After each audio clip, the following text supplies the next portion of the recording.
Hello everyone, and welcome to the second episode of Solace Kiora podcast.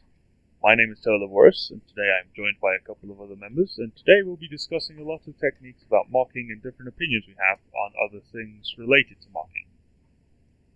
Today I am joined by... Pilot of Solace. It is I, Toa of Forests. And I am Toa Sparda. Me. And so, today we, as I just mentioned, will be discussing various things that involve mocking. We did cover mocking a bit last time, and certain things we like to do and certain techniques we like to follow.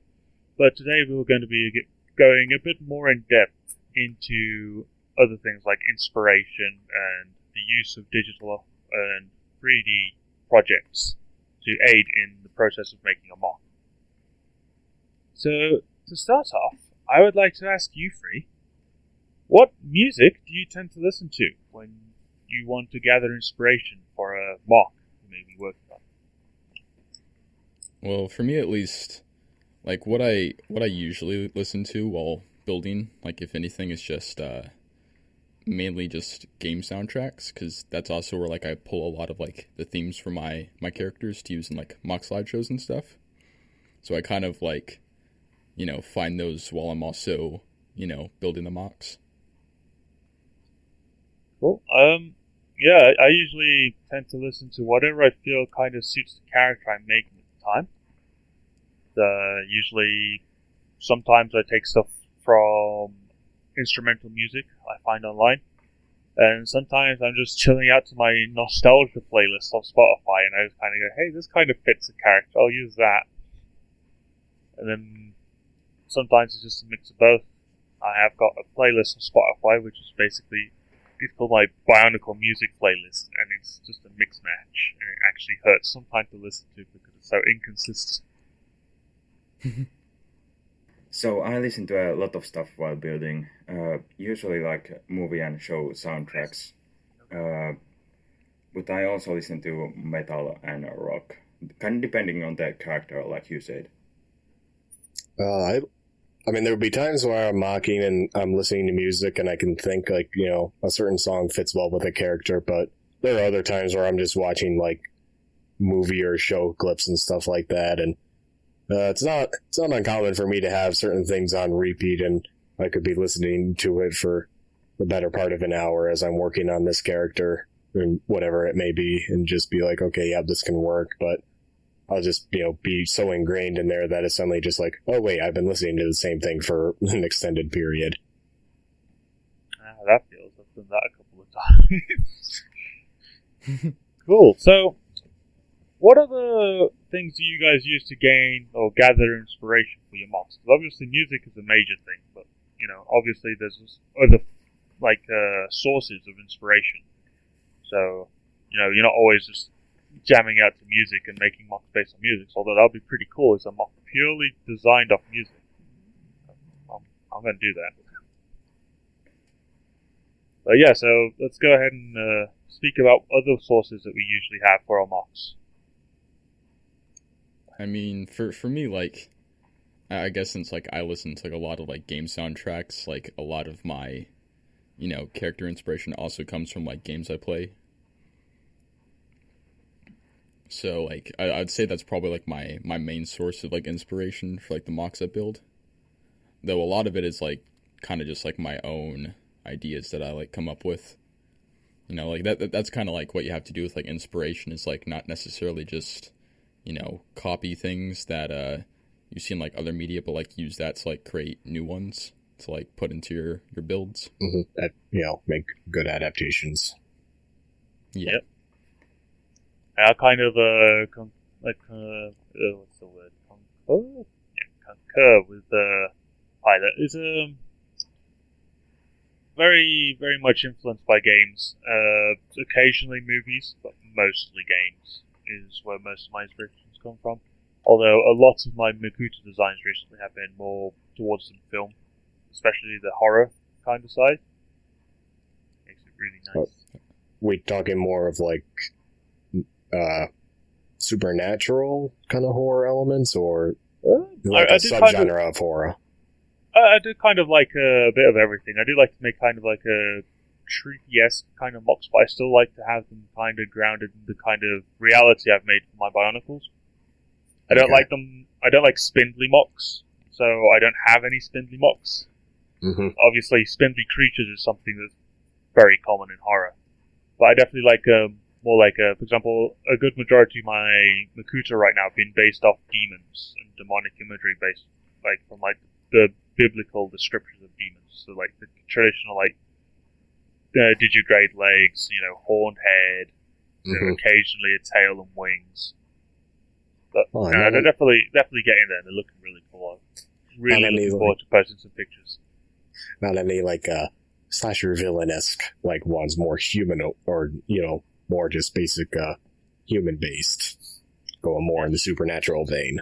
Yeah, humanoid senses. There is one I'm currently working on. I still haven't actually started building him because I'm still trying to figure out how I'm going to build him. But I do want to make a Makuta who's based off the Jotun from The Ritual movie that came out, and I really like the design of that creature, and I really want to make a Makuta that looks like it. Nice, very nice. Yeah, I feel like the whole like demonic look fits pretty well with like Makuta, since like they're already pretty kind of freaky looking with like the evil like rib cage things they have, Yeah, Indeed. So, and then Forrest, how about you? Like, what's your kind of sources of inspiration? Yeah, so like I said with the music, I get a lot of inspiration from movies and TV shows. Like, for example, I have made a mock that is very heavily influenced by Game of Thrones and the White Walkers from it. And then, of course, JoJo is a big influence. But then I also have several mocks that are influenced by Halo and Doom. So, yeah, I get inspiration from a lot of stuff. How often do you try and blend the elements, like the idea of essentially making a, let's just say, more JoJo-esque Master Chief or something like that, or Spartan Warrior? That would be pretty cool. True. I actually have a character that is kinda like that, at least. But sometimes like I have a character that is like looks more like a Halo character or something, but personality-wise is more JoJo like. But he's also very buff, so. All right, he qualifies on both fronts. Inspirations, yes. So, much like has already been said, I do play a lot of video games, and I do like to do get inspirations from characters on that front. But I play a lot of RPGs where there's a lot of character creation and customization, and that I also kind of use that as like a testing ground as well for some character concepts. So be able to think, okay, if I go for like a general color scheme or like visual aesthetic power sets and that kind of stuff, that kind of broadens, and maybe not broaden is a good word, but it does both broaden and also bring down some concept ideas where it's just like I said, color concept, power sets, and all that stuff. It's a brief testing ground. Neat. Cool. So, branching off a bit from the inspiration, what's your opinion, or what do you guys think about 3D parts that have been designed based off like existing artwork, parts that were never released, like prototype parts from the videos that we occasionally saw of the design process, parts which are literal like ports from a game model into a part made to be compatible with Bionicle. What's your opinion on bringing 3D printed parts into mocking?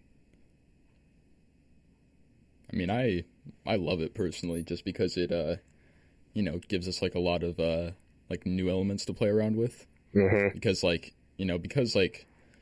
as a community, like we all have been mocking for like so long, using like the same pieces and whatever, it can easily get somewhat stale after a while.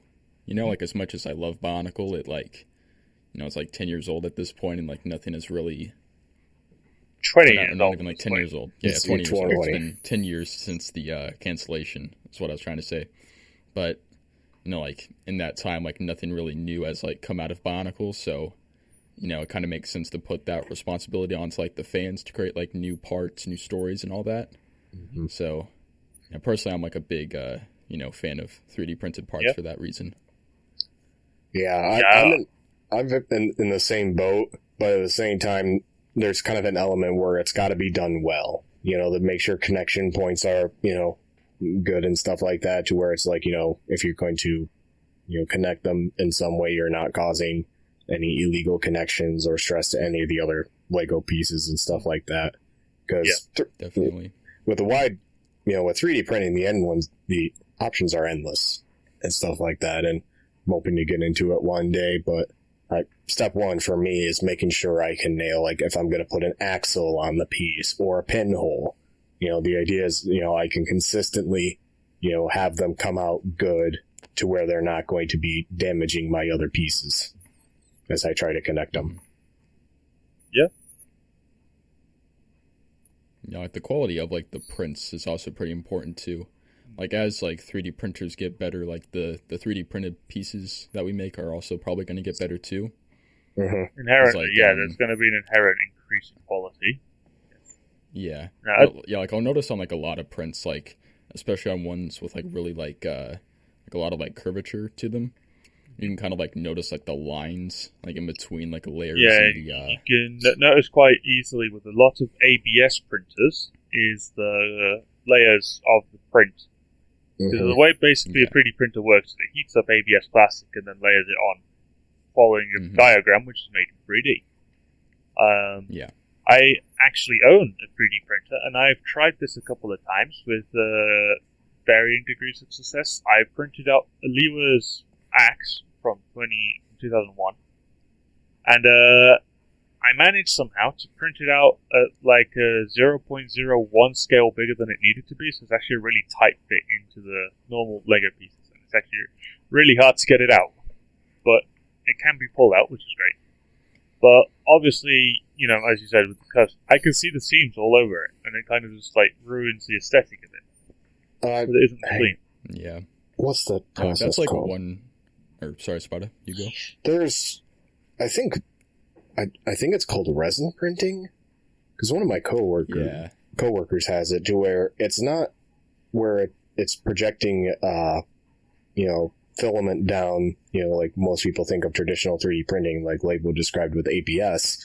There's an element where there's like resin and ultraviolet light, and it builds the layers that way. So it's not just following one path I mean, it still does layers, but the layers are much more controlled that way. Because I've seen a few prints done that way, and the lines are not as pronounced that way. But yes. Of course, at the same time, there is an element involved with 3D printing that, you know, more expensive printers are indeed more capable of delivering better quality prints, to where it's like, you know, the layers, as described earlier, are not as pronounced, and the prints themselves come out much, much cleaner. Yeah, and sanding them too also helps to like remove the kind of like the visibility between like the layers, you know? Yeah, however, sanding them makes can it be two things. It can eventually actually wear down enough on the plastic where it becomes really fragile. And it can also sometimes be tricky to actually get into some parts, especially Bionicle parts. They've got holes all over the place. You can't get a file into there. Or Exactly. sandpaper. But the thing is I feel like if we do carry on as a community making 3D printed parts for Bionicle, we're definitely going to have to start looking as a community and investing in resin printers. Because resin printers is what various miniature companies do when they 3D print models. For example, Hero Forge is one that I think of. I'm pretty sure they use a resin printer because their prints don't have visible seams when printed. Mm-hmm. They're practically smooth. Mm-hmm. Which obviously comes from the different process of using a resin printer, which is more or less the UV light kind of sends the information into the resin where it needs to stay. And it it like stays cures it with like each layer as it like pulls it up out of like the resin, kind of, right? Yeah. something like that. So it's a bit more precise in that manner. So therefore, you can get better curves and nicer looking objects. I've actually been putting off making or remaking Levoris' mask again because I know that my current 3D printer would make it look really bad because of the amount of curves. However, that may change once I do get a resin printer at some point. I will attempt to remake Levoris' mask and make it really nice, fancy, and seamless, really pretty. But yeah, so I definitely am in agreeing that 3D printed parts is the future, and recasting parts is also part of the future. There's no point in... Especially with like how brittle some Bionicle parts are. I think it's gonna maybe be like a necessity eventually. Mm-hmm. Yeah, but it's also... there's no point in redesigning a piece that already exists. So, for example, lots of people paint parts, but with recasting, you could actually just put the paint into the mold itself whilst it casts, and then you don't have to have the paint on the outside. Because the piece then becomes that color. Like, I do give a lot of people credit for, taking the initiative and making and coloring parts, but I've definitely seen it to where it's, it looks professionally to the point where it's just like, wait, Lego, did you make miscolors of that? And I've seen it to where it's just like, okay, that's clearly visible. Like, if someone tries to, like, say, brush paint, small pieces, and it's just like, the brush strokes are clearly visible. Yeah, like, it's really hit or miss, like, painting pieces, because, like, it matters, like, what kind of paint you use and, like, how you apply it. It's, I don't know. It gets complicated very quickly. Like, I know a few people, like, they try and use Sharpie, which to me makes a bit more sense, because, that seems a lot more achievable, because all it is just throwing ink on. You're not really, I want to say, I'll just use the word lather it, and, like, if you're brush painting, but it's, it's a matter of, taking the time and make sure, you're not leaving streaks, or, it's just like, okay, a little bit's peeking through there. Yeah, another problem with, like, Sharpie, too, is, like, obviously on, like, Lego pieces, there's, like, a lot of, like, small kind of crevices that, like, not all markers will, like, be able, like, to reach into with, like, the tip. Mm-hmm. So, like, you probably will have to use, like, varying sizes of Sharpie, like, maybe, like, like, the ultra-fine ones to, like, get in there and, like, color those in. Mm-hmm. Yep. So, yeah. It's definitely a lot easier to just, already have, like, a piece exist in that color than to have to paint over it. Mm-hmm. And another thing is, some people then might think the ultimate is spray paint, which, again, can be a mixed bag as well, because it's a matter of how you coat the piece and stuff like that, and sometimes depending on the texture of the piece you're trying to paint already, that, can potentially interfere with, how the paint will actually adhere to the piece and stuff like that. Because I've seen it to where it's like, I'll ask a mockist how they customize or colored the piece, and, I've seen great spray painted parts to where it's just like, that is seamless and stuff like that. Insert, the beautiful meme there where it's just, the double circle just and I've seen it to where it's like, oh, I spray painted it, and it's just like, did you dunk it in a can of spray paint? Like, did you it looks that way. Spray paint water with that and then just dip the part in? Pretty much. Yeah, hydro dipping doesn't really work best. Like, what I've found to work kind of best with, like, painting parts is, like, to use like, paint that is, like, supposed to, like, stick to plastic. Like, that, like, for me has kind of given, like, the most, like, smoothest finish, right? Like, I used to use, like, just, like, regular spray paint that you just, like, use on, like, general stuff, and often what I found was that it would, like, come out with, like, a very rough, grainy texture, which, obviously isn't great for Lego parts, just because most Lego pieces are smooth, so... Most. Yeah. There are some grainy ones, kind of like those, like 1x2 slope pieces. Yeah, I'm looking at you, roof slopes. Yeah. Weird boys. So, Forrest, what's your opinion on 3D printed parts? You've not said much about this so far. Yeah, to be honest, I don't really have an opinion on them. They are pretty cool, but I don't really have an interest in getting them at this point. Fair enough. Nice and simple, I like it. So, carrying on from digital parts and such, or 3D parts, and obviously having them in a digital environment, what's your opinion on making mocks in a digital space? I know Pilot dabbles in this quite a lot. I'm still kind of new to it and haven't done much, though. Yeah. So, I mean, Pilot's the one to talk about this, so take it away, sir.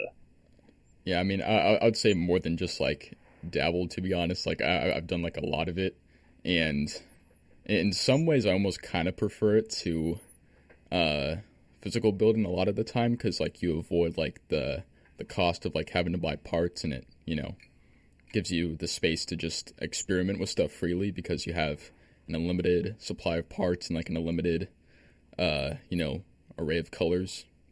And you know, it can produce a lot of really interesting and cool results that you wouldn't normally be able to achieve with Lego. So yeah, like, So I gotta, like for me at least, like I have like a lot of like different mocks like I plan to make, so I don't necessarily have like the resources, you know, like the parts and money to like invest into that. So making mocks digitally, like for free of like no cost, is kind of a really nice alternative, you know.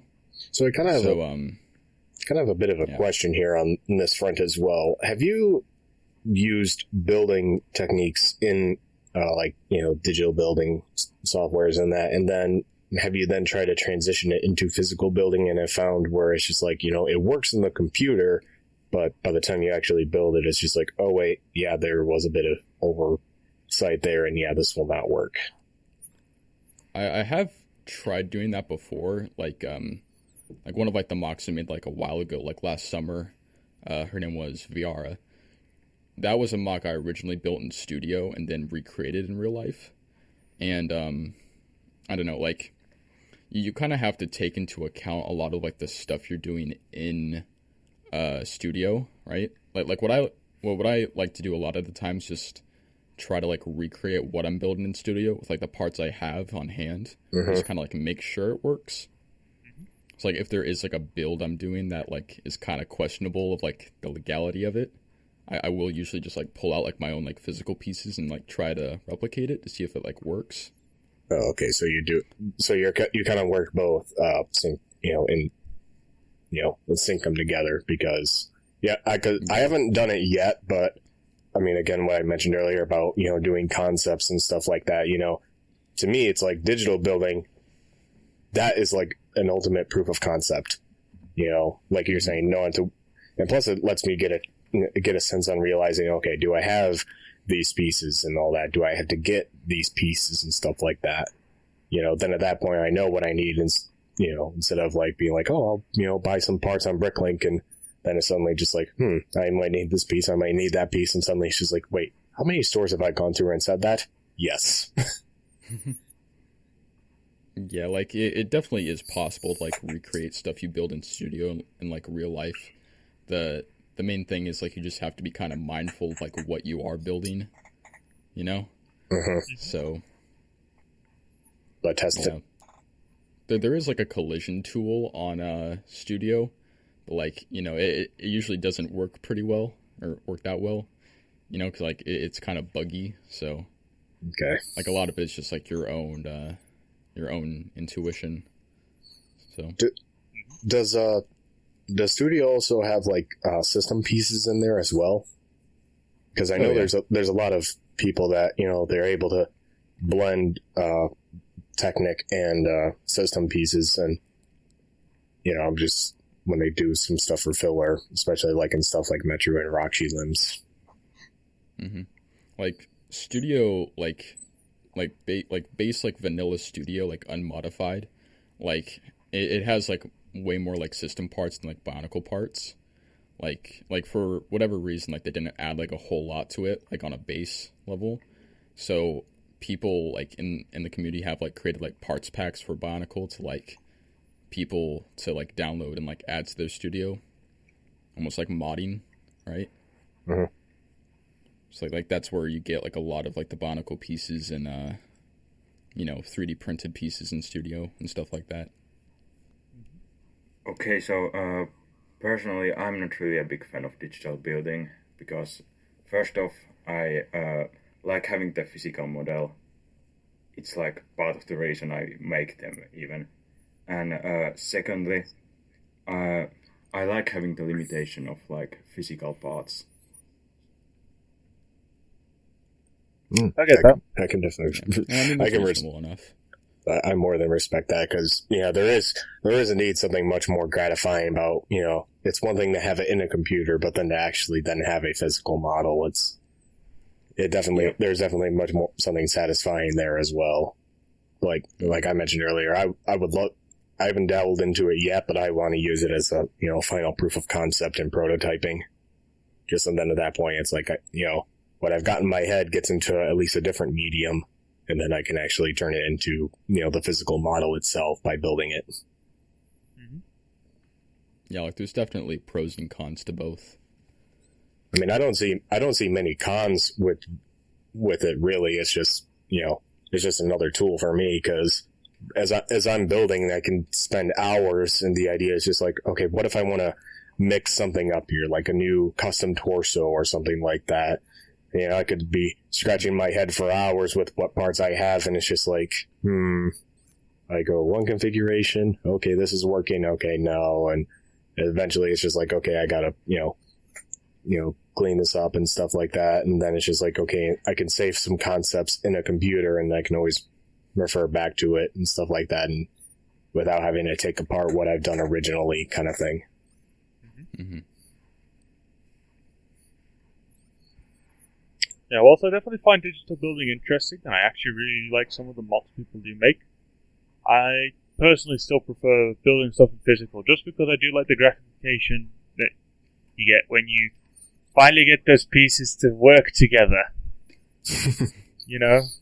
Because obviously, exactly. Having all the right pieces too. Yeah, because obviously, having a limited amount of parts actually, I've noticed, sparks kind of creativity in a sense, because obviously exactly. you don't default to the same, I'll just do this because this is what I did last time and it works, because obviously you haven't got the parts to make it like you did last time, and so you have to think about a different solution to the same problem. Mm-hmm. So I do prefer to a degree building in person more, but I do admit that there's definitely some really cool stuff you get, and there's, for example, another pro that you get out of building mocks digitally is that you can then actually render them out in 3D. And that obviously, with that, you can add lights and add reflections and all that. And that actually makes it look really cool. Mm-hmm. My only problem is there's no easy way to get it from Studio to Blender that I know of. But then again, I haven't fully researched into that topic just yet. Yeah, there are like tutorials for it that do exist online, but I'm not like familiar in like Blender, like 3D animating or anything, so I'm not really one to speak on that. I look at those and there's more effort than it seems. I've got stuff that basically just go click and it just takes it to the other program for me. This works. Mm-hmm. Yeah, it's kind of cool because it kind of defeats the whole modeling process. Because you already have a 3D model you can rig and animate. So you don't have to do that in Blender instead, which is kind of nice. I do definitely kind of want to have it there though, because my plan is to eventually have the Blender model be based off the studio model, so that the kind of proportions and stuff remain the same. But obviously, I'd stylize the Blender version a lot more, make it more like the movies a bit, but still keep it so that you can easily, distinguish the parts, so that you can actually, look around and you go this is this part of the mock, this is this other part of the mock, and you can clearly tell what it's supposed to be, and it's not just this is a cube with a bunch of wires and it's supposed to be this. Mm-hmm. So yeah, and so whilst you guys have been mocking this, have you guys found any interesting techniques that you think would actually be useful to share? Because obviously this is a mocking podcast, and we've got to be a bit open with our designs. We can't just keep everything to ourselves as much as we want. That's greedy. We can't be like the magicians. No. We need to share our tricks. Yes, our tricks of the trade. So, there's not really much I've come up with, because to be completely honest, I haven't done much Bionicle mocking over the last month or so. I've been building a pirate ship out of system, so I guess I could show you some cool things I did with the stern or the mast with that, but that's not really Bionicle, so I'll probably leave it out.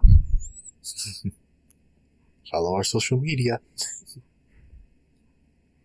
So one of kind of like, I don't know, I guess one of like the interesting designs I've kind of come up with is to use like limb pieces for torso constructions. So you have those like kind of larger dual socket connectors that like the Toa Levoris would use for their upper arm constructions. Mm-hmm. I've kind of taken that and like repurposed it to be used for like an upper torso. So like the bottom of like the connector can be used to create like a waist swivel. It just like connects like a lower torso, and then you have like a ball joint there to, allow for like waist articulation. Then from there, like you kind of just connect like the head to like the top of it. So you would set it up vertically. I'm just trying to visualize it as you're describing it. Yeah, so just like imagine like a lower torso, then you have like one of those dual socket pieces just sticking like upwards, right? Yep. Then you just have like the head there, then like axles on like either side to like connect the arms and stuff. And then you can kind of just find different ways to like fill in the armor in between and stuff. Yeah, I could visualize this quite easy because that was actually my go-to custom torso for like 6 years. Yeah, like I've used it on like several mocks now, and yeah, it has started to get kind of like repetitive for me, but kind of. At the same time, it's kind of fun to like come up with like new armor designs for it. The reason see, like how unique you can make it. Yeah, the reason I started stopping using it is because I started finding it really annoying having to constantly try and bulk out the shoulder area so I could actually get arms onto the thing without it looking silly. It's one of the main flaws of that technique, I'd say, is unless you have like a neat, cool idea of what you're going to do with the shoulders, it's going to look like a really skinny boy every single time. But what I usually do kind of is like most of the time I kind of just put like a foot piece on like the back, for like the back armor. Yeah. And like the shape of it usually kind of helps like fill out the shoulder area a bit. Mm-hmm. So that kind of helps to make them look more interesting. Yeah, well, you see that construction. I do see what you mean. They're kind of flat. Yeah, that construction's been around me so long that it is actually technically still the core of Levoris' model. Like underneath all that, all that bulk and size, there is a long upper arm in there holding his head up in the middle of everything. It is there. So yeah. Also on torsos, a technique I've actually discovered, which is neat because it allows to have simple-ish mocks in a sense, but still have waist articulation. It's basically by taking the 2016, the Uniters, CCVS torsos, the ones that had waist articulation, and basically slapping the back top part of an Untitled torso onto that. And basically creates like an Untitled torso build, but it has waist articulation. Oh, so, I see what you mean. It's something very simple, but I've got 2 or 3 mocks with it, but I don't really want to do it much more because I want to keep this swivel waist part for other things because they're pretty good. Yeah, but seeing as that's kind of use like the ball joint for like at the the head, top. So the way I've basically been doing it is because with my units, I've kind of kept like Glatorian to have like a Nike build and then Toa like the ones with the custom builds. Mm-hmm.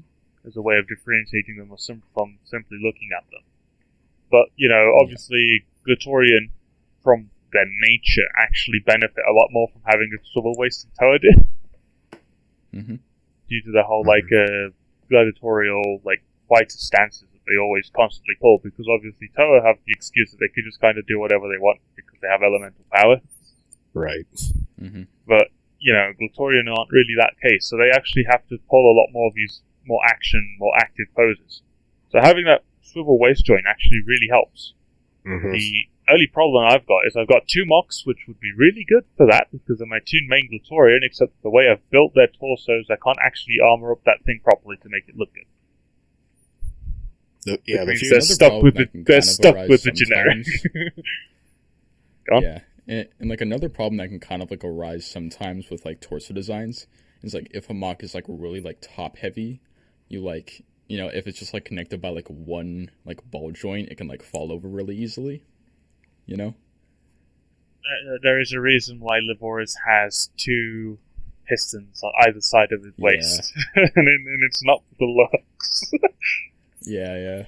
the few mocks I've done where I try to do ball joint waist articulation, like actually trying to get, almost do rotations in that direction, I actually find it kind of hard to armor that section up at times to where it's just like, without sacrificing the articulation, because otherwise it's just like, then what was the point of sticking Yeah, what was the point of... like if you put stuff on like the sides, like they can't bend like left or right.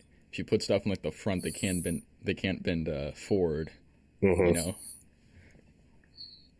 So it's just there's one mock I plan on revamping here fairly soon, and he's got a ball joint for waist articulation, but right now it's just like, I can see through you, except for that spindly spine you got there. That is your spine, correct? I hope so.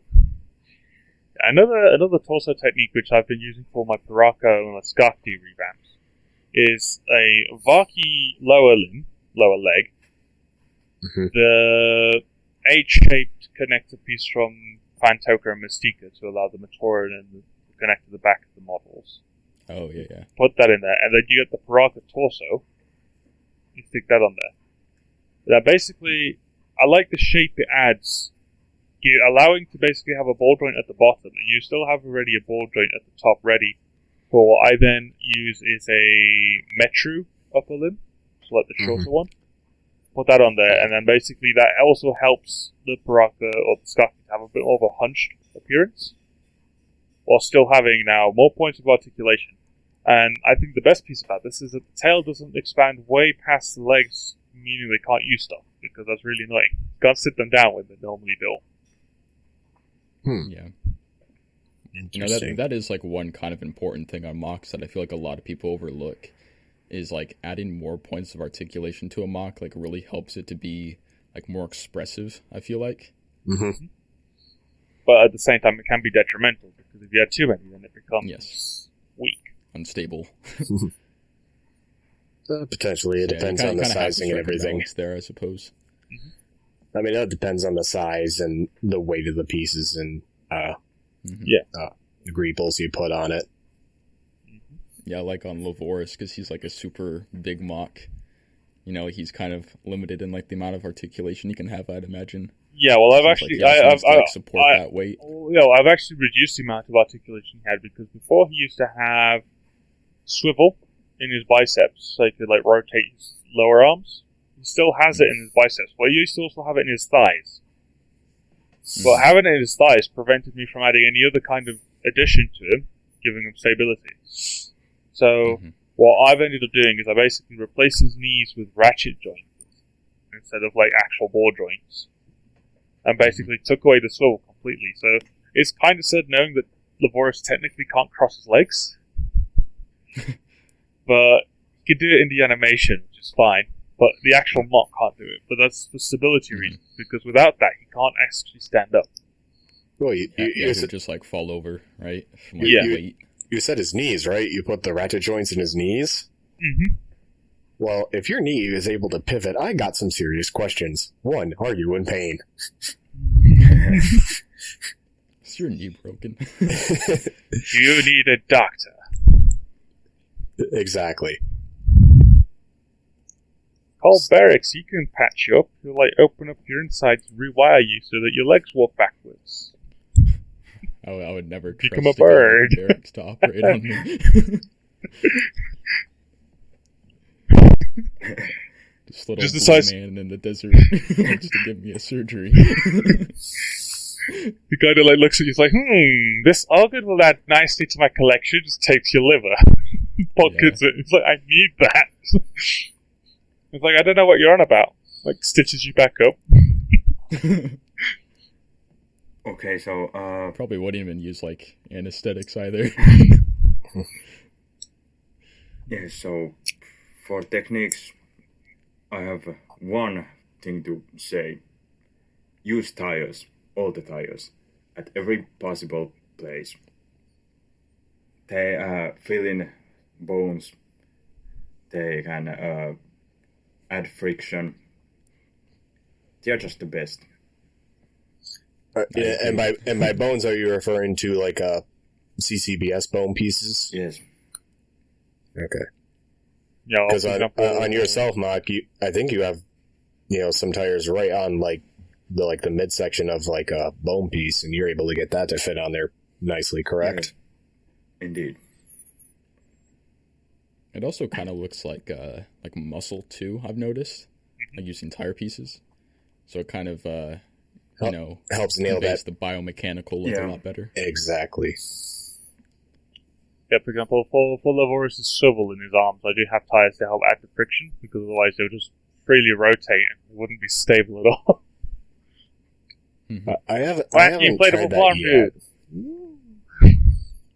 I haven't tried that yet. I'm just a little concerned. I mean, I might have to get some new tire pieces in that, because I haven't gotten many Lego sets that have tires recently. So I'm afraid the moment I would try that once, some of the pieces I have are so old they would potentially just crack just from potentially possibly being dry or something like that. Yeah, do the good old rip tear. Yeah, exactly. Yeah. I just bought like a bunch of like tires off of like Bricklink one time, just to use on mocks, and they're quite nice. I have a lot of Lego City cars, so it wasn't really a problem for me. But, like, what sizes? I mean, again, I haven't dabbled too much in this yet. To me, in my opinion, like the most commonly used sizes are the main standard size of cars from Legacy, and the slightly smaller but the completely smooth ones from like racers. I think those are the two most commonly used ones. Mm-hmm. I have seen some people use some of the bigger construction vehicle ones. Then they basically use them for more torso filling and stuff rather than like limb filling. Yeah. Tires can actually be good for like waist connections too, because they can like fill that in pretty well without sacrificing a whole lot of articulation, since it is rubber. Talking about tire mocks, there is a mock I recall now, which is a pretty old one. It is a mock of a lady in a dress, and the dress is just tires. I'll get that picture before. I'll get that picture because it's a pretty old mock. Like, it's been around since I don't know. Yeah. I was still in school when that came out, so that was a while ago. So but I'll get that picture up, because that's a pretty impressive mock, because it's back to that whole using parts in creative ways thing. Mm-hmm. Most people strive for, but most people don't actually attain, and it's mainly because most people, or at least from my kind of opinion, what I've seen is most people tend to try and copy what they've seen, instead of completely building without reference. But obviously building without reference is silly, because you don't get anywhere. You just end up building something which doesn't look good. Yeah. Well, both extremes are kind of bad, because both extremes are bad, but basically there's this sweet spot that most people, I say, try and aim for, but they either overshoot or undershoot. Yeah. It's either too much and doesn't look good, or it's too little and doesn't look good. And there's actually very few people which I've seen which have actually landed spot in the middle and actually get something really good looking. Mm-hmm. Yeah, there's a guy on Instagram I recently saw, and he's been making a Viking styled mock. But basically what he's done is he's taken the Chewbacca head from the Star Wars construction set, and basically he's put the Hyuki Mari mask over the top, and it basically makes him look like he's got a helmet with a beard. Oh yeah, I saw that. Oh. Yeah, that's really cool. Indeed. And I thought that was really neat. So how does he it's like the Chewbacca head, I'm assuming, doesn't have any connection points other than the socket connector at the bottom of it, right? Yeah. Yeah, so like I'd be curious to know like how he like gets the Garai to like attach to, Chewbacca's head. Well, basically, it isn't as much as it attaching to Chewbacca's head, but rather being overlaid. Basically connects to his spine, or something like that. It's Friction like part of the fit. construction of his armor, and it folds over, covering the I top see. of Chewbacca's Kind of head. like the creature heads on like the Uniters. A bit, kind of. So, like, it's designed to cover the top of the head, because obviously he doesn't want to show everyone that it's Chewbacca. Mhm. But that's the way that he makes it line up. It just looks really cool. And, I haven't got that guy's I'd be name at hand, interested but to see that guy's that. worth a shout out. Like, he's made some really cool stuff. He deserves a shout out. Mm-hmm. So, I mean, I've been trying to be better about making custom builds recently, and one thing I've discovered, because I want to make better Titans, is I've actually discovered, potentially, a very simple, yet also low-piece custom bone that uses Mata hand connectors, some Technic beams, and just some of the blue pin axle pieces. And to make a pair, and I will provide pictures, is you're going to need 2 to 4, whatever size you want, and then another 2 or 0 if you got the 4 from the first set. That can be up to 2 holes shorter, and then you need 8 of the blue pin axle pieces, and you just connect the long one on the side of the Mata hand connector that's parallel with the ball joint, and then you just need to throw the shorter one or the other one on the opposite side. Because I've recently used this on a giant creature mock, and even at these giant Technic beams, it's still solid. And I think it's got, I think it's like anywhere between 16 to 18 holes or something like that in that beam. And it's nice and solid, allows a lot of connection points to get armored up in that. And, that's just, making it long and simple. You can always throw another one on the opposite side of the Mata hand connector if you're worried about it looking like a bit gappy. So, at that point you can help use that to fill it out. And other custom torsos I've used Wombat Combat's simple custom torso that he's used on a few of his mocks, on a few of mine. I'll give credit to him, because I really wanted to find a good custom torso that would allow me to have a little bit of waist articulation, but also allow me to use the Metrotoran chest plates. And I just had to tweak it just enough to be able to use the Matoran chest plates on a few of my mocks that I use that style of custom torso on. Yeah, Wombat's custom torso is like pretty beefy too, which is kind of cool. Yeah, but it also, I mean, it is nice, but at the same time, I've definitely had times where it can be also delicate, but I think it might just also be the inner workings at times. Because I've done it before I revamped a character. There was one time I did it, and it's just like if I turned my head just a little bit, I could see through his entire torso. And it's like, I really should fill that out. Yeah, like didn't you use that design on your self mock Sparda? Yes, and a few others. The idea is using it for, a story purpose, on the idea of, essentially establish a regional look for Toa. So. See, he's doing things smartly by making things the same. Or pretty close. Yeah, so, alongside building all of these cool stuff with these techniques, have you guys had any cool system use for, like, Bionicle mocks? There's plenty of people that combine system with Bionicle, make it look absolutely awesome. So, if you guys come across any cool techniques you wish to share involving system?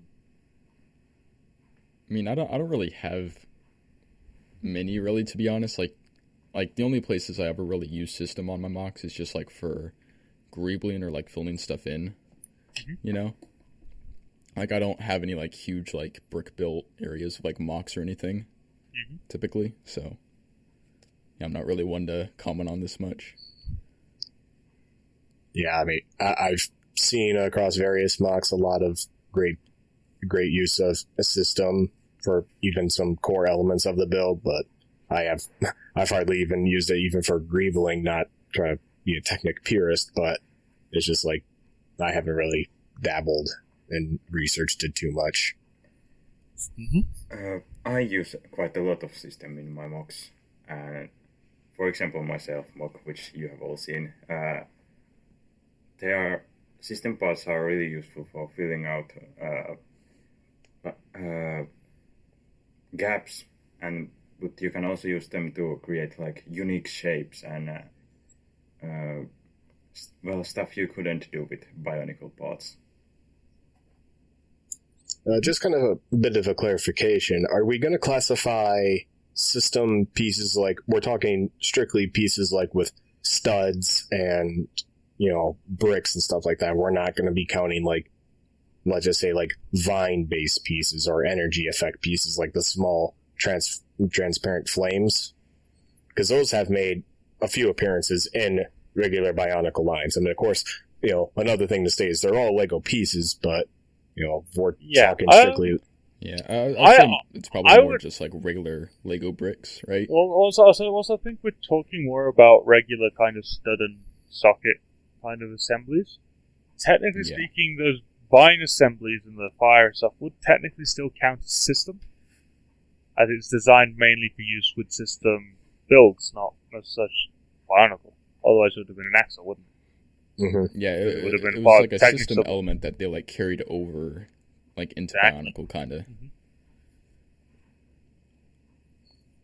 I mean, I haven't really built much system onto my mocks either, but I do have a mock that has a Proteus arm, a prosthetic arm. So I gave her a hand made out using Mixel ball joints. And so it's slightly smaller than you would expect from a Bionicle hand that uses the normal Hydraxon finger style. Mm-hmm. It's pretty neat. I haven't done any of those hands yet. I want to, but some of the pieces I need are pretty rare. I want to try and get my hands on enough of the red Exoforce arms for my self-mox fingers, but though I believe the Mata Red Exoforce hands only came out, I believe it was in a Furno Knight form from Hero Factory's Brain Attack. So I think I might just have to do Mata Blue, because that, I believe, is a much more common piece that's been released in a few more sets. Probably. Yeah. You'll have to look that up. I wouldn't know, to be honest. As much as I should. It'd be nice to have a mental repertoire of what parts came in what set at any time. And plus, I want to try and make a good 5-fingered look, because I know Wombat Combat and his self-mock, I believe he glued the the system piece that can allow for the connection of 3 Exoforce fingers on there. I believe he glued that to the Mata hand, and I'm not about to do that. I know you can connect pieces like that to the back of a regular Mata hand connector, even though it's not a great connection, because it seems like the small indentations where you can see the axle that's inside, you can actually get pieces to fit in there, but like I just said, it's not a great connection. Yeah, it is a stud wide, but it isn't a stud deep. It's a stud wide, but it isn't a stud deep. It's half a stud deep, so it doesn't have the same gripping power. Right. Yeah. Which is why I'm a regular I originally learned this design from WCP, but he called it the Gringat hand design, and essentially it's just that. It's one of those modified 1x2 plates with a regular 1x2 plate underneath it. Mm-hmm. You just use one of those clips and stick that into the front axle on the hand connector, and that's kind of what keeps it in place. Yeah, that's what I've used for my Rockshi revamps. It's what would essentially be the Gringat design. I know I got really fed up with seeing so many 2-fingered, 1-thumb hands that I sat down one evening and basically said, alright, I'm making a full 5-fingered hand for my self-mock, and that's the hands that Levoris has currently had for about 8 years now, possibly more. I can't really remember when I made them. But I've never changed them. It's always been the same. Yeah. And, you know, it is kind of long in the palm area, I do admit that. But he's got 4 fingers. That's what I'm really proud about. He's got 4 fingers in the thumb. Yeah, like bigger hands like that would probably like fit well for like a large mock like Levoris, just because, you know, he himself is also like really huge, so it like lines up proportions wise.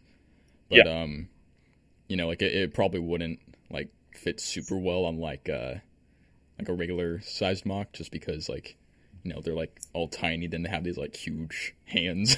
Yeah, well, here's the thing: is that, you know, Levo wasn't that big when I built those hands for him originally. Oh, really? Levo, when I built those hands for him, was using a body design by Moon Werewolf Air, who was a biotuber back in the day, but she stopped doing Bionicle stuff and basically carried on with her art career. I think she's still around, I'm not too sure. But yeah, basically she stopped doing Bionicle stuff and just carried on doing like drawings. But she did, basically her self-mock was a werewolf. And I remember that she did a tutorial, and I remember really liking that body design. So Levoris for a time did have a modified version of that torso. And that's when I gave him wings for the first time, gave him a tail, and then gave him these really large hands. And he looked really freaky. Some kind of weird freak of nature. Because the thing is with that torso, it's very hunched over when it's done. Because basically, the main way it's built is a Vaki waist with a Hordika neck, so you get an angle. Then you get 2 Borok feet, you slot one into the other.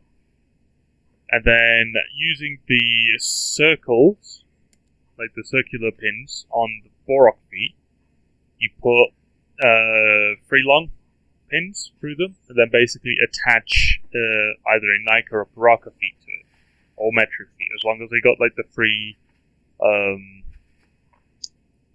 circular pins in a U shape. So, for example, Nuparu's and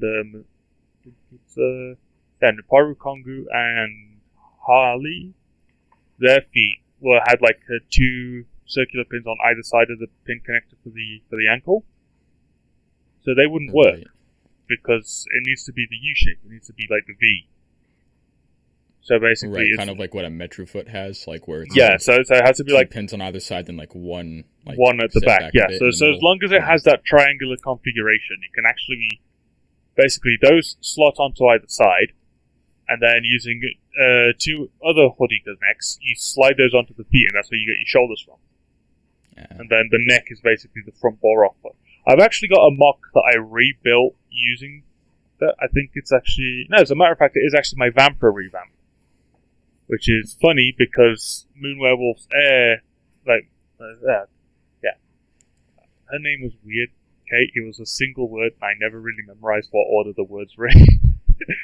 But I think it was Moon Werewolf Air. Her self-mock called Moon basically had Vampire's like face, because it was like a wolf kind of style thing, and it was a werewolf. Pretty cool.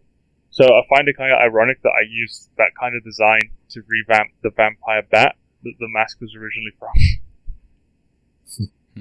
It's a weird coincidence. But yeah, but basically, this torso is really small. Like, the complete torso is smaller than an Inika build. Or just about the same height. So... You know, when Levoris rolls around and he's got like these huge like hands, normal-sized arms, small-ass body with his head, can't really move it around because his mask obviously is in the way. He looked weird. It's a proportions 100. Yeah, it's a time I probably don't want to go back to be honest. I think he looks a lot better now. He looks a lot more like neat. I'd say more smart. He looks actually in scale as well. In scale, yeah. Rather than proportions. I think most people can say like their earlier mocks definitely aren't as good as their like current ones. You know. I will say this though: there was a picture of this version of Levoris on the Bionicle gallery on Lego.com. when they used to have the Bionicle gallery as part of G1. I remember I used to like look through that when like, So, yeah. the website was still up. Yeah, so that was basically the first picture of the Walrus I posted up onto the internet was on Lego.com. Nice. But I might put in an artist's rendition of his like really freakish nature. If not, then you guys are just gonna have to imagine a really creepy thing that you probably don't want next to bed at night. Yeah, so that covers more or less the kind of system stuff then. So what are you guys' opinions on non-Lego stuff on mocks? So like custom cloaks and like rubber bands and stuff. I mean, I've done both of those things, so I guess I don't really mind it. Like, clays or capes and like cloth elements are also like, I don't know. I think they add like a lot of character to a mock personally, because I don't know, having like a cape kind of gives a character a more maybe like a mysterious vibe or like someone who's more dramatic or like important, you know. So I think it can kind of convey character a lot better to have certain cloth bits. Yeah, it definitely adds a bit of mystery to them, doesn't it? Yeah. But, well, it doesn't always have to be mystery. It's like, referring back to like Furno's Nightly form, that was a straight up cape, and then Vazon with his tattered cape, that was pretty neat as well. That is true. So it can convey a lot of different things. Exactly. I mean, I feel, it all depends on, the material and stuff, because that's actually something I think I'm going to have to look into for a mock I'm working on. Get a good cloth element in there, something that is, rigid enough that, it holds up whenever I want to pose this mock in ways I want to. I won't share too many details about it. It is a bit secretive, but at the same time, I also want it to, be malleable enough that as I move this piece of the mock, it's actually going to move with it well. Yeah. So like for most of my cloth elements, I tend to use just like black felt. I got it like a craft store, and that seems to work pretty well. It is very like flimsy, which probably like wouldn't work well for you, Sparda, since like you're talking about it. You're talking about wanting it to be more kind of rigid, right? Yeah. The one to droop down, because it's only going to be on a somewhat simple skeleton. Yeah, I'm definitely all for using like non-system elements or non-Lego elements, as long as they kind of fit with like what you're trying to do. So, for example, you is giving you like an Action Man rifle. It's a bit out of place, it doesn't suit. But then capes, rubber bands, they're really useful stuff. Definitely recommend at least giving them a try, even if you don't keep them on your mock. There's cool stuff you're missing out if you're not trying. Yeah, like those kind of more like tiny, like subtle things can be integrated into a mock pretty well. Like if you straight up just like take a, say like a toy, like I don't know, some like gun from like an action figure, right, and like give that to like your mock, like it'll probably stand out quite a bit, Sticks out like a sore thumb. I do say this. I do have a 1911 from Action Man, and it scales perfectly to the level of that. Which is funny, but obviously it breaks a bit too much because obviously it isn't shiny, isn't Lego. It's like some cheap plastic. But it's funny knowing that was completely like coincidental that it was exactly the right size. Yeah, but like compared to like that, like something like a rubber band or like a cape is like a lot more subtle to like integrate into a build, right? Like rubber bands in particular are like a very kind of just small detail you can add to like a mock. Like on some of mine, I've kind of done that to kind of just like simulate like twine or whatever to like construct weapons and whatever. Well, even just regular string also can work on that as well. Not aside from just. I remember I once basically inadvertently barricaded my own room because this was when the third Bionicle movie came out. with the whole deca and stuff. Uh-huh. And I saw like the webs. And I basically found myself some green wool, and I basically went around my room. Every single thing I could tie wool to, I tied it to, and basically had like a massive spider web just surrounding my room. And basically, That's pretty cool. my parents couldn't walk into my room because, you know, they're too big, and I'm being child, so I could just maneuver around. You know, and I had like the whole walk under it. yeah, and I had all the whole deca tied up with the webs and stuff hanging from them, like Visorek there going doing the spider things. It was great, good times. Then of course fun, honestly. then of course the Paraka rolled around and was like, all right, time to take all these webs down because they're no longer my favorite villains. There you go. Gotta put up my chainmail fence and play All-American Rejects and Lightning. Turn up all the lights. have like a bloody Crank up the Tesla speakers. generator in the room, just have a like zap thing. Yeah, got like an emo haircut to go with it. Crank up the speakers, listen to the rap music, kick it up. Yo, yo. What about you, Forrest? What's your opinion on non-Lego elements in a mock? Yeah, cloth pieces and rubber bands are really cool, I think, and I'm planning to use some on my mocks, but I haven't used them yet.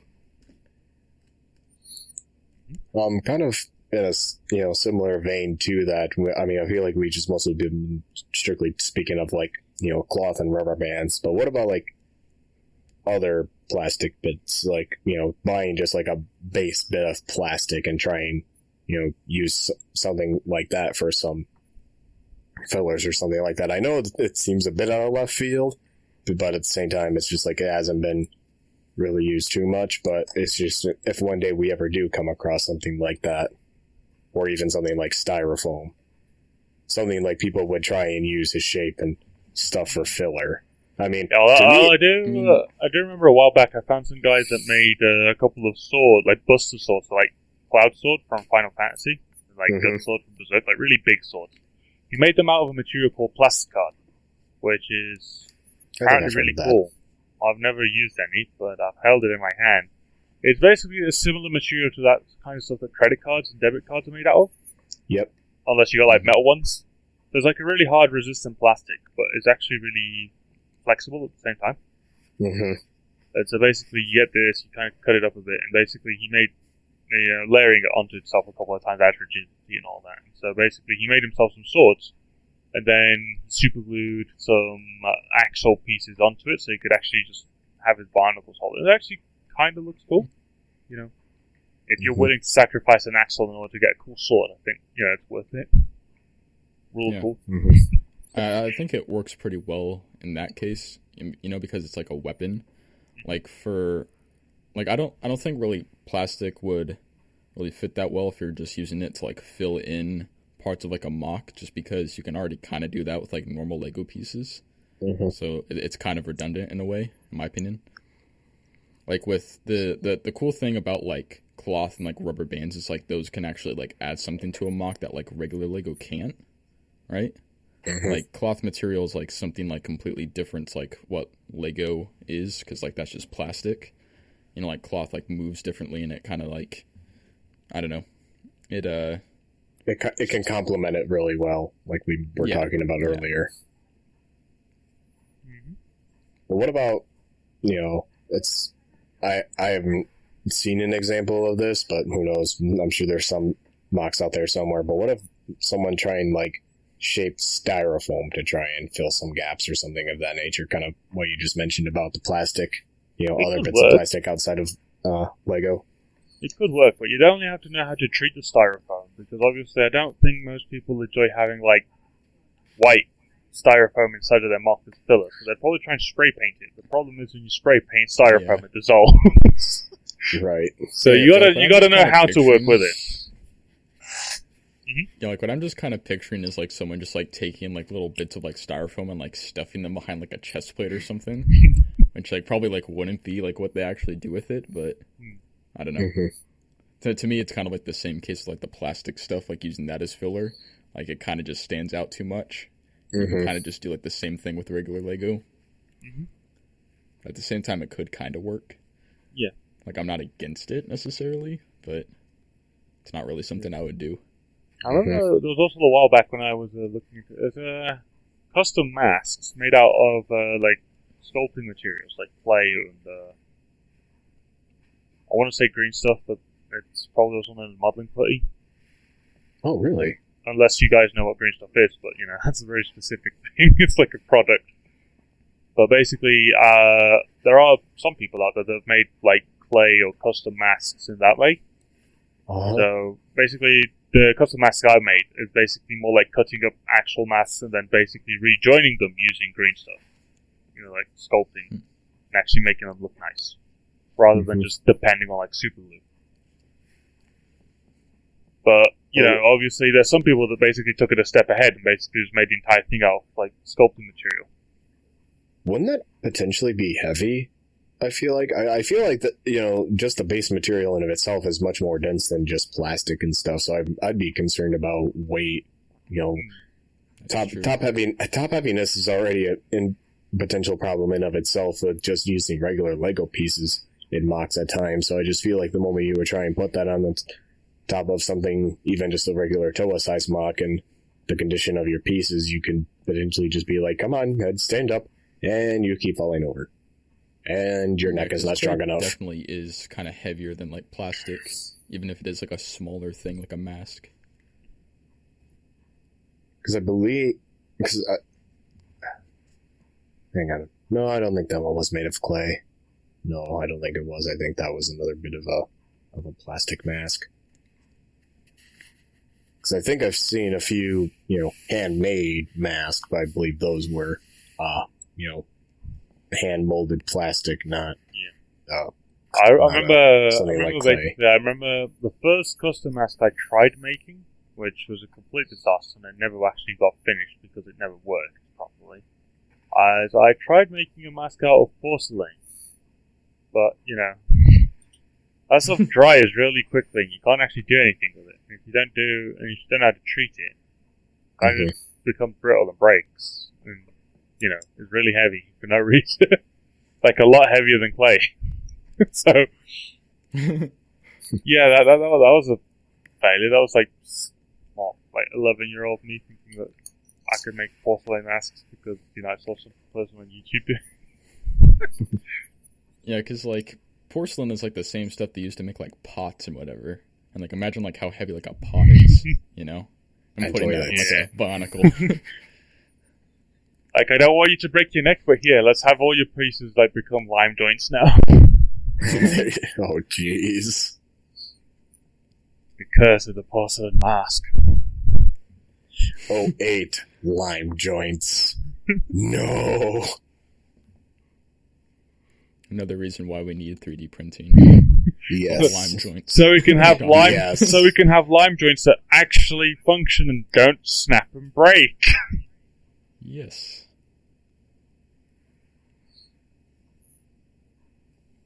Alright, well, I think we've discussed a neat couple of amount of topics, so thinking as a final topic for today, we can discuss about maybe some mocks we're working on. Just give like a couple of teasers to what's coming in the future. Well, this week I just finished my mock of Toa Duma. Mm-hmm. He's going to show up in a mock slideshow on my channel in, I believe it's June I have it scheduled for, but that might change. But, yeah, that's like the most like a recent mock I finished, and I haven't really started anything since I finished him like a few days ago, so that's kind of where I'm at. Cool. Now, I've been working on a Spinosaur mock. Basically, I'm modifying the card abstraction because I took away his wings a while back. And I feel really bad because he's no longer complete. So basically, I'm just going to overhaul it and make it into a dinosaur instead. I've already swapped out the head of the Cardass dragon from the silver Fenrak to the red that came on Skirmix. Yes. Skirmix. Yeah, so it looks a lot nicer in red though. Just point that out. It looks a lot nicer in red. But yeah, I imagine it does fit pretty well since that's one of the main colors in Cardass's color scheme. Yeah, well, I'm changing most of the colors to be red anyway. I'm basically going to try and make like a red Spinosaur. It's kind of my main goal. My idea is just because I kind of wanted like a big reptilian kind of Rahi to go with. Because I've noticed that a lot of the mocks I've been making recently are Rahi. It's kind of like done away with like any humanoid kind of shapes and just gone full steam on like building quadrupeds and like wheel things that walk around. So yeah, that's basically what I've been working on. It's like giant dinosaur that's surprisingly big, but it's still smaller than Levoris. Wait, is Levoris taller than like the regular like set Cardes? Yes. That really puts him into scale. It really puts him into scale, and he's like taller than a dragon. And I would know because I have 2 Cardasses because I basically bought the set, like the Cardass set. Uh-huh. So I didn't. And I also didn't. made the combiner from like Brutaka and all. That. No, it's because I bought that set, and then I discovered my grandmother had also bought me that set, so I had 2 Cardasses on top of the sets on the road. If I really wanted to, I could make 3 Cardasses, but that's a lot of parts which I've already sunk into other mocks. Yeah. Seems you have like a lot of like just like random Bionicle stuff. Because like don't you also have like 7 Kanohi Olmax? Had. Okay. What happened to them? Well, they're still here. Just remember that like 2 of them have been dissected to make other masks. Right. So Right, technically they're just like had. dead. But yeah, they're still around. Most Yeah, I remember you like showing us like a picture of them like several months ago, and there's like 2 of them that were like absolutely just, like, destroyed. Yeah, just well, terminology neutered.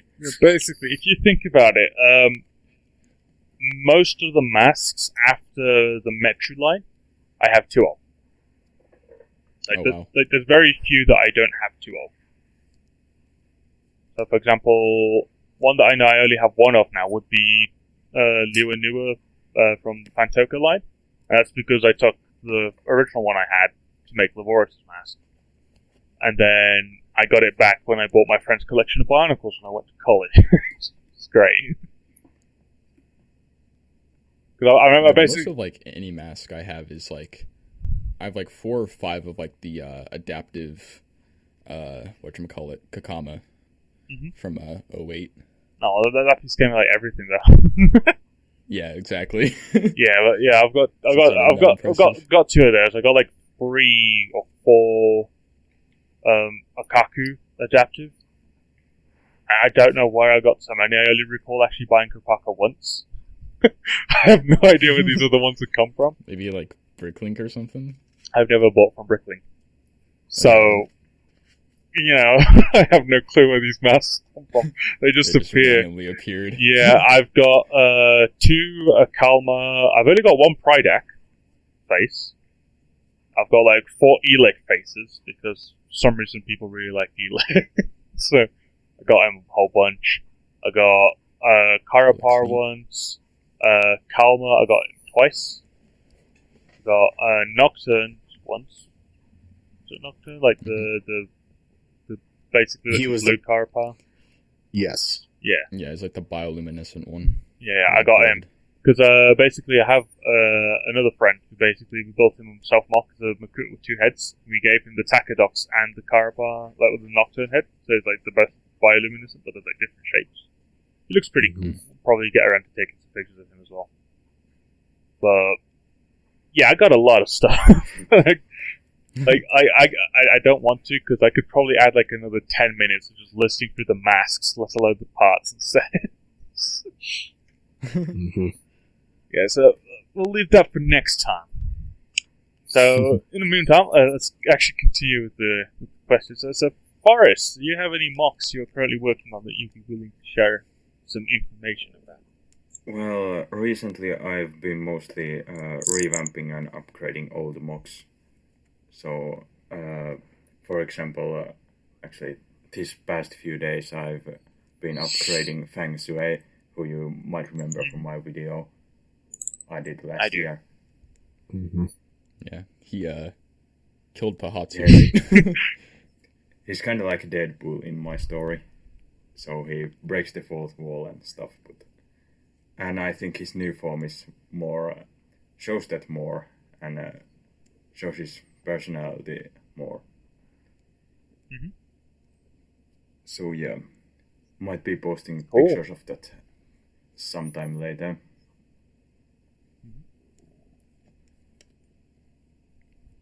Much like Sparda. Much like Forest, I'm going. I mean, I do have some brand new stuff I've been working on, but as I've been getting better as a builder, I feel like I'm getting to a point where it's like older mocks I want to revamp and stuff, and whether it's prototype Titans I had that I just never finished, and with the discovery of my simple custom bone, be able to get around and make better limbs for them that way, or just even better torsos, because when it comes to making custom torso elements and stuff like that, I feel like I'm getting more creative and faster in that regard, being able to make more unique models in that fashion. Nice. Cool. And I believe with that, we will be ending this podcast. Thank you all very much for listening and spending this lovely hour and somewhat minutes. I'm not looking at the recording. I don't know how long this can go. Like an hour 30, it says on mine. So quite a while. This is going to be a long one. We'll go with somewhere between an hour 20 and an hour 30. We'll find out when it gets uploaded. But yeah, thank you very much all for seeing through this and actually listening to us. If you got any more suggestions and comments and stuff you'd like to hear us discuss in the future, put them down in the comments below. We are also in the works of starting up a monthly game night kind of thing. So any game suggestions are welcome as well. We'd like to see what you guys might be interested in watching us play.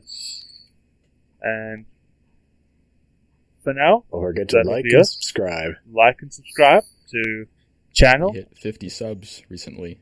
Yay! So hooray! Yeah, and so subscribe to channel, subscribe to each one of us, because as we always do cool stuff. I'm actually going to have a video out next month. Yay! It's actually going to happen, boys. If you're lucky. Years. If you're lucky, it might happen before next month. It's been 84 but years. It's been a while, yes. But yeah, so we've all got content that's in the works will be coming out. Obviously, we'll have more Scholar stuff ready next month. Later this month, probably as well. If there's still any time in this month. But yeah, we'll definitely... There'll be 1 or 2 videos before this comes out. Then after that, we'll have more. At least that's the plan. So, yeah. My name is Levoris, and I'll be signing off for today. This has been Palette of Solace, signing off. I am the Toa Of Forests. Morjesta moi ja heippa rallaa. This has been Sparda. Until next time.